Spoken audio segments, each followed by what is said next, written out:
क्लैपेरॉन्स का three moment theorem और उस पर पूछा गया था दिसंबर 2017 के एग्जाम में एक न्यूमेरिकल। वही न्यूमेरिकल आज हम सॉल्व करेंगे बैठ कर आराम से अपने अपने घर, और आपके साथ रहेंगे आपके अपने अविनाश सर। तो देर किस बात की, फटाफट शुरू कर देते हैं आज का लेक्चर। फिलहाल तो आपको बोर्ड पे ना ये क्वेश्चन डायग्राम दिखाई देगा। अब इसके साथ पूछा क्या है, analyse this beam and draw BMD. यहाँ पे एसएफडी वगैरह कुछ नहीं बोला है, खाली बीएमडी ड्रॉ करना है। तो आपको इनके सपोर्ट्स पे आने वाली मूवमेंट खाली क्या करनी है, कैलकुलेट करनी है, और उसके साथ एक मूवमेंट डायग्राम ड्रॉ करनी है, दैट्स इट। तो सबसे पहले एक ऐसा क्वेश्चन डायग्राम आप पेपर पे ड्रॉ कर लेना, फिर उसके बाद उसके नीचे जगह छोड़ दीजिए ताकि आप यहाँ पे ना वो डायग्राम ड्रॉ कर सको। तो आराम से अगले पेज पे कैलकुलेशन शुरू किए तो भी कोई वांदा नहीं है, ठीक है। तो जगह अच्छे से छोड़ दो, और अपना स्टेप नंबर 1 क्या है फिर यहाँ पे, कि हम सबसे पहले स्पैन का मूवमेंट निकालते हैं। स्पैन मूवमेंट्स मतलब क्या कि दो सपोर्ट के बीच एक स्पैन होता है, बरोबर। ऐसे दो सपोर्ट है तो इनके बीच का एक स्पैन, यहाँ पे दो सपोर्ट है इनके बीच का एक स्पैन। तो सबसे पहला स्पैन है ए बी, तो स्पैन ए बी का मोमेंट निकालते हैं। अब ये मोमेंट निकालते समय ना इसके दोनों सिंपल सपोर्ट है या simply supported A B beam है, ऐसा अज्यूम करके मोमेंट निकाला जाता है, ये अजम्पशन है। ओके, अब ए बी पे सेंट्रल पॉइंट लोड लग रहा है, तो इसका फॉर्मूला है WL/4। सेंट्रल पॉइंट लोड 10 का है, लेंथ उसकी देखिए स्पैन 3 का है, डिवाइडेड बाय 4, 30 डिवाइडेड बाय 4, और 7 पॉइंट समथिंग आएगा, देखते हैं। 30 divided by 4, 7.5, 7.5 kilo newton metre. Got it. अब दूसरा स्पैन है BC। अभी दो ही स्पैन है तो ज़्यादा समय नहीं लगेगा। स्पैन BC, अब इस पे पूरा यूडीएल है तो इसका फॉर्मूला आएगा WL²/8। आपका ज़्यादा समय वेस्ट नहीं होगा, इसका ध्यान मैं रख रहा हूँ। फटाफट कैलकुलेशन करते हैं। 6 into span 4 square divided by 8। Calculation जब मैं कर रहा हूँ साथ में दोस्तों आप भी करो, मेरे को तो अभी एग्ज़ाम नहीं देना है, आप लोग को एग्ज़ाम देना है, तो अच्छा रहेगा आप कैलकुलेशन साथ में करो। 12 आता है, 12 किलो न्यूटन मीटर। सुबह के तकरीबन 5:30 बजे है और 5:30 बजे पर शूट चालू है। ये मॉर्निंग का एनर्जी कुछ अलग ही होता है। चलिए अब अगला पड़ाव क्या रहेगा, आपने स्पैन मूवमेंट जैसे ही कैलकुलेट किया, अब क्या करो, इसको स्पैन मूवमेंट वाला डायग्राम ड्रॉ करो। उसके लिए क्या करना पड़ेंगे, हर पॉइंट को एक्सटेंड करना पड़ेगा। ये देखिए ऐसे प्रोजेक्ट करो हर एक पॉइंट को। ये देखो लोड वाला पॉइंट भी, फिर इधर सपोर्ट वाला, ठीक है, और ये एंड सपोर्ट, दैट्स इट। अब क्या करेंगे, इधर बीम लाइन बनाएंगे, ठीक है, बना दिया। पॉइंट कहाँ कहाँ पे, ABC, गॉट इट। अब जैसे ही ये हो गया, अब क्या करोगे, AB पे कितना है, 7.5 किलो न्यूटन मीटर, ठीक है, इधर एक मार्क किया मैंने 7.5। अब ये पॉइंट लोड के कारण है तो क्या करेंगे, हम इसको सीधा स्ट्रेट लाइन से ज्वाइन करेंगे। Got it, perfect. अब स्पैन BC UDL है तो इसका मूवमेंट पॉइंट सेंटर पे ही आने वाला है, वो कितना है, 12 किलो न्यूटन मीटर। एक्चुअली ना एक चीज़ यहाँ पे हमने लिखी नहीं है, इसका फ्लेक्सुरल रिजिडिटी 1 EI और इसका 1.5 EI इतना है। इसको सर्कल करके रखता हूँ, बाद में कैलकुलेशन के लिए बहुत काम आने वाला है। अब देखो इसका डायग्राम कैसे ड्रॉ होगा। इसके डायग्राम के लिए देखिए, एक तो यूडीएल है ये, यूडीएल के लिए आपको पता है बेंडिंग मोमेंट डायग्राम ऐसा पैराबोलिक होता है, ड्रॉ कर दिया, परफेक्ट। अब एक बार डायग्राम ड्रॉ हो जाए तो स्टेप नंबर 2 में आप टीएमटी का यूज करो। टीएमटी क्या है? क्लैपेरॉन का 3 मोमेंट थ्योरम। अब ये 3 मोमेंट थ्योरम अप्लाई करने से पहले देख लो बीम में किसी सपोर्ट पे मोमेंट जीरो तो नहीं हो रहा है। देखते हैं, ये एंड सपोर्ट है, ये रोलर सपोर्ट मतलब सिंपल सपोर्ट है। तो एंड पे सिंपल सपोर्ट रहता है तो वहां पे मोमेंट जीरो होगी, एम ए डायरेक्टली जीरो होगा और कोई नहीं, सी पे तो मोमेंट आएगी। ये तो सिंपल सपोर्ट है बट मिडल में है, तो यहाँ पे रिस्क ना लो बेटा, ये यहाँ पे मोमेंट आने वाला है डायरेक्टली। अभी क्या करते हैं, स्पैन ए बी और बी सी के लिए टीएमटी यूज करते हैं। तो लिखता हुआ ऐसा यहाँ पे TMT for span A B and B C, got it, perfect. अब देखिए टीएमटी क्या कहता है, पहले स्पैन के पहले सपोर्ट का मूवमेंट यानी मूवमेंट एट ए इनटू उसका करस्पॉन्डिंग लेंथ L1 कितना है 3। अब इसका फ्लेक्सुरल रिजिडिटी 1 EI है, इससे हम डिवाइड करेंगे। चाहिए तो बेसिक इक्वेशन लिख के बताता हूँ पहले। इधर देखिए क्या था, M A into L1 plus 2MB L1 plus L2 plus MC into L2 is equal to -6A1X1 upon L1 -6A2X2 upon L2। तो अभी जब आपको फ्लेक्सुरल रिजिडिटी ऐसी अलग अलग दी जाती है तो बदलाव क्या होता है, L1 को उसकी फ्लेक्सुरल रिजिडिटी से डिवाइड, L1 को उसकी फ्लेक्सुरल रिजिडिटी से, L2 को उसकी फ्लेक्सुरल रिजिडिटी से।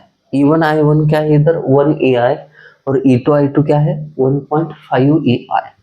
तो वही कर रहा हूँ, ये देखिए ये खाली बदलाव होगा L1 के साथ इधर E1 I1 और इधर मल्टीप्लिकेशन में E2 I2। दैट्स इट, बात को समझिए। अभी उसी इक्वेशन का यूज कर रहे हैं हम। पहला सपोर्ट उसके साथ L1 मतलब 3 डिवाइडेड बाय 1 EI। अब आगे बढ़ते हैं, प्लस दूसरा सपोर्ट B पे है तो 2MB ब्रैकेट में पहला स्पैन L1 3 है, उसका फ्लेक्सुरल रिजिडिटी 1 EI प्लस दूसरा स्पैन 4 है, उसका flexural rigidity 1.5 EI।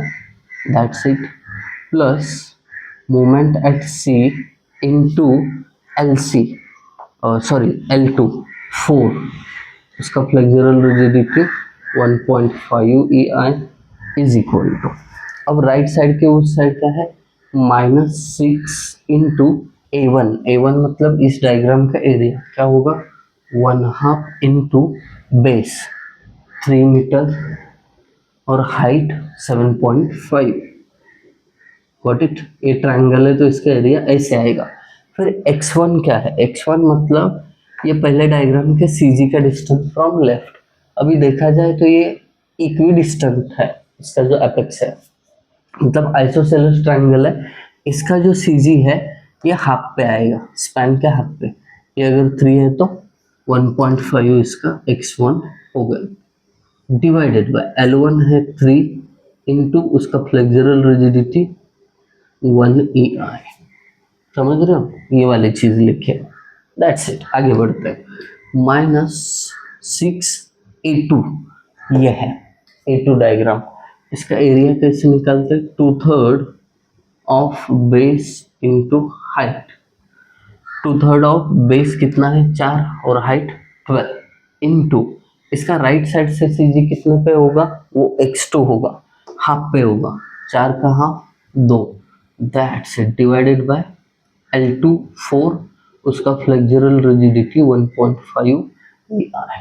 That's it, सब कुछ मैंने बढ़िया तरीके से कैलकुलेट किया, थोड़ा सा सिंप्लीफिकेशन मांगता है ये, तो सिंप्लीफिकेशन कर देंगे ना बॉस, उसमें कौन सी बड़ी बात है, कर लेते हैं। ये 3ma, ठीक है, अपॉन ई आई।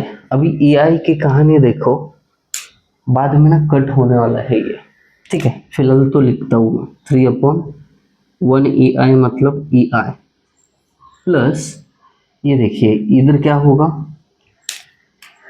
3/1, ये ब्रैकेट में ना ई आई कॉन्स्टेंट है, कॉमन बाहर निकालेंगे, ई आई को पहले वो लिख के बताता हूँ। ई आई जो है कॉमन निकाल दिया, बाकी बचा क्या अंदर 3 + 4 डिवाइडेड बाय 1.5, ये ब्रैकेट का कैलकुलेशन है बरोबर, इनटू बाहर का 2 तो कांस्टेंट मिल जाएगा 11.33 और ये MB साथ में, दैट्स इट, एक साथ किया कैलकुलेशन। प्लस एक काम करिए, यहाँ पे MA का वैल्यू 0 है ना, तो यहाँ पे 0 पुट करोगे तो ये डायरेक्टली 0 होगा, तो इसको लिखो ही मत, ऐसे 0 लिखो, MA का वैल्यू 0 है ना, दैट्स इट। अब लास्ट वाला 4 डिवाइडेड बाय 1.5, ये होता है 2.67, ये divided by E I as it is लिखता हूँ, is equal to right side के ना ये ई आई क्या होंगे, कॉमन आएंगे, बाकी बचा हुआ कांस्टेंट कैलकुलेट कर लो। कैलकुलेट करने से पहले ये देखो 3 को 3 कट हो जाएगा, 2 1 = 2, 2 3 = 6, बाकी करेंगे कैलकुलेशन, ये 4 को 4 कट हो जाएगा, ठीक है, 3 1 = 3, 3 2 = 6, ठीक है। अब कर लेते हैं कैलकुलेशन, -3 × 7.5 × 1.5 ब्रैकेट क्लोज, माइनस दूसरे ब्रैकेट में 2 2 = 4, 4 2 = 8, 12 8 = 96 divided by 1.5 bracket close is equal to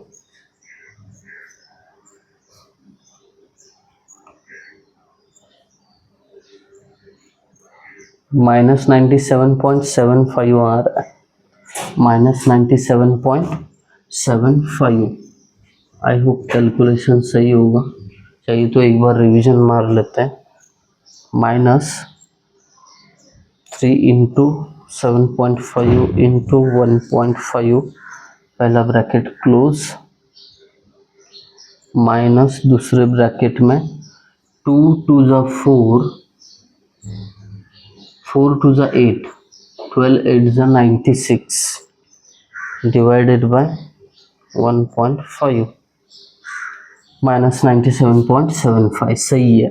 अब देखो ये डिवाइडेड में ई आई आएगा ही, अब इधर का ई आई, इधर का ई आई और इधर का ई आई कैंसिल हो जाएंगे, ये कॉमन निकालूंगा तो उधर से कैंसिल हो जाएगा, तो बचता क्या है इक्वेशन, वो बचा हुआ इक्वेशन इधर लिखता हूँ 11.33 MB plus 2.67 MC, got it, very good, is equal to -97.75, very good. इसको इक्वेशन नंबर 1 बोलिए।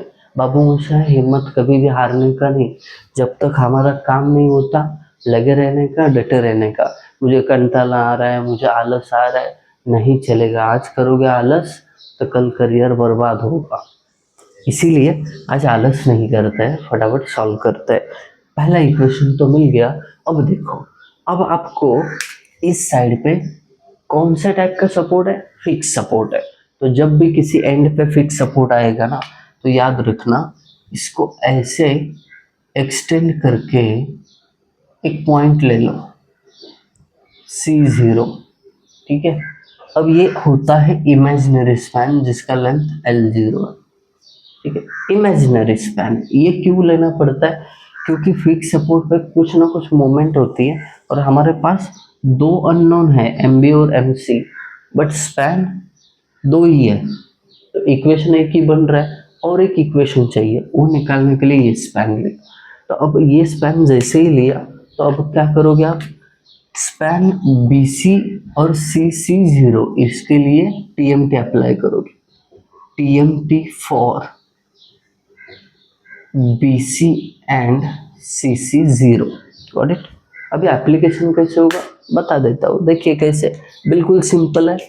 ये दो स्पैन की बात कर रहे हैं ना हम, देखो पहले सपोर्ट की मूवमेंट एम बी इंटू पहला स्पैन 4 डिवाइडेड बाय उसकी फ्लेक्सुरल रिजिडिटी 1.5 ई आई प्लस 2 इंटू मिडल वाला सपोर्ट एम सी इंटू इसका पहला स्पैन 4 डिवाइडेड बाय उसकी फ्लेक्सुरल रिजिडिटी, बरोबर ना, प्लस दूसरा स्पैन एल जीरो, ये एक्चुअली जीरो ही है, इमेजिनरी है ना, उसका flexural rigidity zero, imaginary span है, उसको कंसिडर मत करो, प्लस तीसरे स्पैन की मोमेंट यानी मोमेंट एट सी जीरो, ये जीरो ही आने वाला है, इसके साथ चाहे कुछ भी मल्टीप्लाई करो वो जीरो ही होने वाला है, इज इक्वल टू -6a1। ये देखिए -6a1, a1 मतलब अभी पहला डायग्राम ये हो जाएगा ना, ये दोनों स्पैन के लिए, तो इसका एरिया होता है 2/3 ऑफ बेस 4 और हाइट 12 इंटू, अब क्या बोले हैं, x1 मतलब क्या होगा, अभी इस साइड से सी जी का डिस्टेंस ये x1 होगा, और हाफ पे होता है, पूरा 4 है तो x1 2 आएगा, डिवाइडेड बाय क्या बोल रहे हैं, L1 into E1 I1। L1 length क्या होगी अभी इस स्पैन की 4, उसका flexural rigidity 1.5 EI, that's it, कितना इजी है, -6a2, a2 मतलब क्या, ये दूसरा स्पैन सी सी जीरो के फ्री बेंडिंग मोमेंट के डायग्राम। अब यहाँ पे कुछ भी लोडिंग नहीं है तो जीरो आने वाला है, तो हम क्या करते हैं, इसको डायरेक्टली जीरो बना देते हैं, जो बचेगा वही कैलकुलेशन में आएगा। अब देखना 4 डिवाइडेड बाय 1.5 कितना होता है, 1.5, ये हो जाता है 2.67, ठीक है, ये डिवाइडेड में ये आई तो है ही, एम बी प्लस ये 4 डिवाइडेड बाय 1.5 2.67, अभी भी निकाला, ये तो जीरो ही है, 2.67 इंटू 2, ये कोएफिशिएंट बनेगा ना 5.34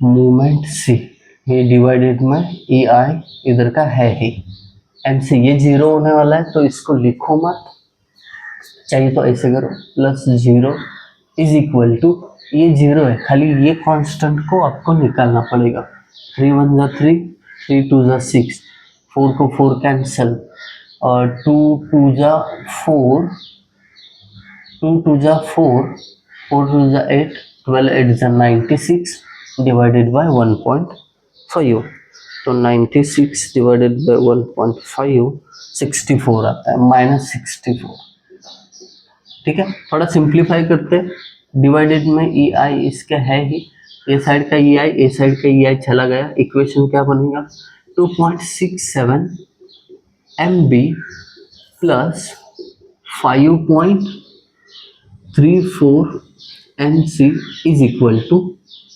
-64, इसको इक्वेशन नंबर 2 बोलो, सिंपल है। अभी करना क्या है, खाली इक्वेशन 2 और 1 को इस कैल्सी के हेल्प से सॉल्व करना है, तो बहुत बड़ा इजी टास्क है। करना क्या है, मोड बटन दबाओ, 5 नंबर पे इक्वेशन लिखा मिलेगा, फिर इस इक्वेशन में ये पहला एम बी का कोएफिशिएंट है उसको ए मानते हैं, ये एम बी एक्स होगा, इसको बी मानते हैं, एम सी को वाई और ये सी। तो इस फॉर्मेट में आपको इक्वेशन नंबर 1 दिख रहा है, तो 1 इसमें खाली आपको कोएफिशिएंट पुट करना है, देखो ए मतलब 2.67 is equal to 5.34 is equal to right side में -64, ये सी का वैल्यू। फिर पहला इक्वेशन 11.33, फिर उसके बाद 2.67 राइट साइड में -97.75 इज इक्वल टू, और एक बार is equal to button press करोगे तो x का वैल्यू मिलेगा -6.58। x मतलब क्या, MB का वैल्यू मिल गया आपको -6.57 किलो न्यूटन मीटर। और y मतलब, और एक बार इज इक्वल टू करोगे तो 8.69 -8.69 किलो न्यूटन मीटर। तो ये मिल गया आपको सपोर्ट मूवमेंट, दैट्स इट। अब इनका यूज करके क्या करो, डायग्राम ड्रॉ करो। कैसे करते हैं देखो, ये डायग्राम बता चुको अब पहले भी, अभी भी बता देता हूँ। क्या करना है, ए पे मूवमेंट 0 पॉइंट को मार्क करते हैं पहले, बी पे मूवमेंट 6.57 भले ही माइनस है, ऊपर ही ड्रॉ करो 6.57, सी पे मूवमेंट 8.69, दैट्स इट। ये पॉइंट को ज्वाइन करना है। अब देखो कैसे होंगे ज्वाइन, ए का बी वाले सपोर्ट मूवमेंट से, बी का सी वाले, ये सी से, दैट्स इट। जो कॉमन पोर्शन है वो शेडेड बनाया जाता है, आपने ये डिप्लोमा में भी सीखा है। स्पैन मूवमेंट वाले डायग्राम और ये डायग्राम, इसमें जो कॉमन एरिया रहेगा वो क्या करेंगे, हैचिंग लाइन से दिखाएंगे। So that's it. I hope आप सभी को ये कॉन्सेप्ट समझ में आया होगा, करना क्या है। अगर समझ में आया है तो ज़रूर कमेंट करके हमारा हौसला बढ़ाइए। Thank you guys for watching video, thank you so much.